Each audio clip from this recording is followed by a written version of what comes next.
ব্যাংকের জব করা কি জায়েজ? হ্যাঁ, ব্যাংকে জব করা জায়েজ, কিন্তু সুদী ব্যাংক ছাড়া।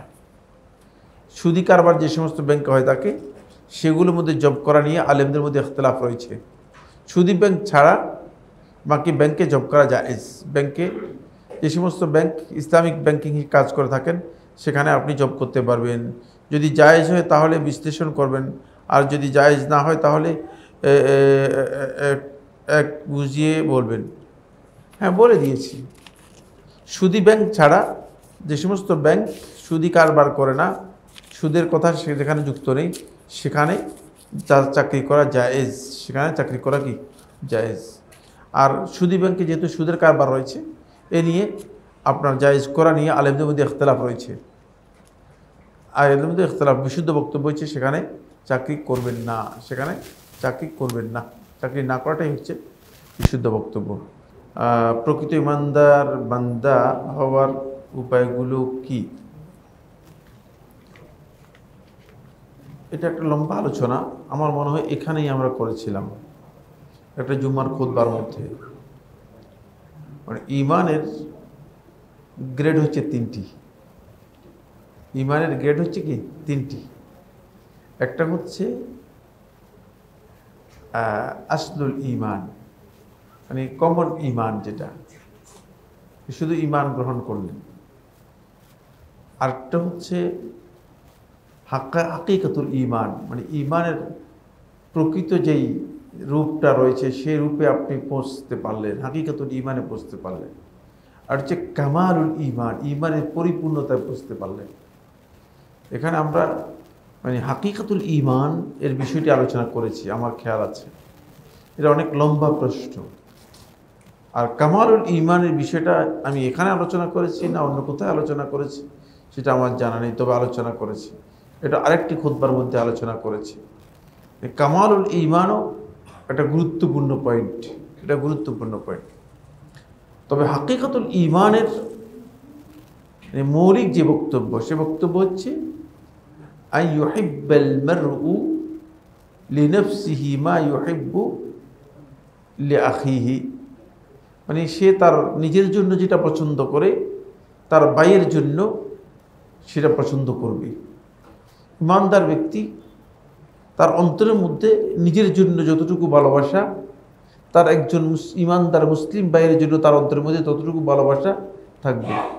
যদি কোনো ব্যক্তি মানে এই মানে উত্তীর্ণ হয়ে থাকে, মুসনাদ আহমদের হাদিসের মধ্যে রাসূলুল্লাহ ইরশাদ করেন যে আহিব্বা লি আখিকা মা তুহিব্বু লিনাফসিকা তাকুন মুমিনান, তাহলে তুমি প্রকৃত ঈমানের একটা মানদণ্ডে উত্তীর্ণ হলে, প্রকৃত ঈমানের একটি মানদণ্ডে উত্তীর্ণ হলে।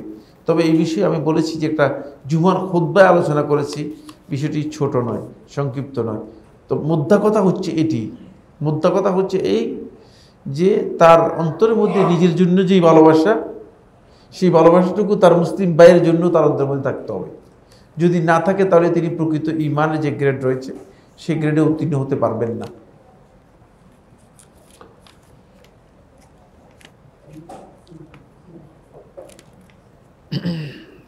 মহিলা, কালো কুকুর, গাধা সালাতের সামনে দিয়ে অতিক্রম করলে সালাত ভেঙে যাবে, উক্ত হাদিস সহি কিনা? হ্যাঁ, হাদিসটি সহি। এই হাদিসটি সনদে সহি। অনেক সময় বাসায় মহিলারা সালাত আদায়ের সময় সামনে বাচ্চা মেয়ে চলে আসে, এক্ষেত্রে বাচ্চা মেয়ের কথা বলা হয় না, মহিলার কথা বলা হয়েছে। মেয়ে আর মানে মহিলা এক জিনিস নয়, বুঝে আসছে? বাচ্চা মেয়েরা গেলে সালাত নষ্ট হবে এটা বলা হয়নি। মহিলা এক্ষেত্রে সালাত পুনরায় পড়তে হবে না। আপনি দুই জিনিসটাকে কী করেছেন? মিলাই ফেলছেন। মহিলা আর মেয়ে এক জিনিস নয়, বাচ্চা মেয়েরা হুকুমের মধ্যে আসে না, শরীয়তের তাকলিফ তাদের উপর নেই। বাচ্চারা যদি অতিক্রম করে সালাতের সামনে দিয়ে, এতে সালাতের কোনো ক্ষতি হবে না। ছেলেদের গেঞ্জি, শার্ট, প্যান্ট বিক্রি করা কি জায়েজ? হ্যাঁ, গেঞ্জি, শার্ট, প্যান্ট বিক্রি করা জায়েজ। শুনেছি এটা নাকি ফাসেকদের পোশাক, অমুসলিমদের থেকে এসেছে। এটা শোনা কথা, শোনার কোনো ভিত্তি নেই। আমি দশম শ্রেণীতে পড়ি, কিন্তু পড়ালেখার প্রতি আমার কোনো আগ্রহ নেই। আমার পরিবার এবং আরও অনেক সময় মানুষ আমাকে বোঝায়, কিন্তু তাও লাভ হয় না। পড়ালেখা হওয়ার জন্য কোরআন হাদিস থেকে আমাকে সমাধান দিবেন। 2026 সালে এসএসসি দিব। আপনাকে মানে প্রথম কথা হচ্ছে মানে শয়তানি এবং শয়তানের যে সমস্ত এলিমেন্টস আছে সবগুলো আপনাকে দখল করে নিয়েছে। এগুলো থেকে আপনাকে বেরিয়ে আসতে হবে, এগুলো থেকে আপনাকে বেরিয়ে আসতে হবে। আপনি ওই ফেসবুক, ইউটিউব, ওই সেই দুনিয়ার যত শয়তানের যত আড্ডা আছে এবং শয়তানের যত ক্ষেত্র আছে সবগুলোর মধ্যে অবগাহন করে গেছেন। এগুলো থেকে নিজেকে সম্পূর্ণ আলাদা করে নেন। সাথে মোবাইল রাখবেন না, বুঝতে পেরেছেন? সাথে শুধুমাত্র বই রাখবেন। আর যখনই মনে পড়বে যে না পড়ালেখার করতে ভালো লাগতেছে না, তখনই মানে নিজেকে বাধ্য করবেন পড়ালেখার জন্য। রেগুলার আপনি পড়ালেখার প্রতি মনোযোগ বৃদ্ধি করবেন, তাহলে দেখবেন যে আস্তে আস্তে আপনার অবস্থার পরিবর্তন হচ্ছে। কারণ আপনার অন্তরের মধ্যে মানে শয়তান আপনার অন্তরের মধ্যে একেবারে গেড়ে বসে গেছে। শয়তানের বিভিন্ন কল কবজা বুঝলেন না, সবগুলো নিয়ে গেড়ে বসে গেছে। এই জন্য আপনার পড়ালেখার প্রতি মানসিকতা নেই। অলসতা এটা মুনাফিকের লক্ষণ, এটা ভালো কাজ নয়। এখন আপনি মানে পড়ালেখা করছেন না, এটা এখন আপনার কাছে তেমন কোনো বিষয় না, কিন্তু কয়দিন পরে যখন দেখবেন যে হাই হায়, তখন কোনো লাভ হবে না, তখন আর কিছু করতে পারবেন না, তখন আর পড়ালেখার সুযোগ থাকবে না, তখন আপনি নিজের জীবনটাকে ধ্বংস করে দিলেন। এই ধ্বংসটা আপনাকে শয়তান মূলত দূর থেকে শয়তানের কাজে লাগিয়ে আপনাকে নষ্ট করার চেষ্টা করতেছে।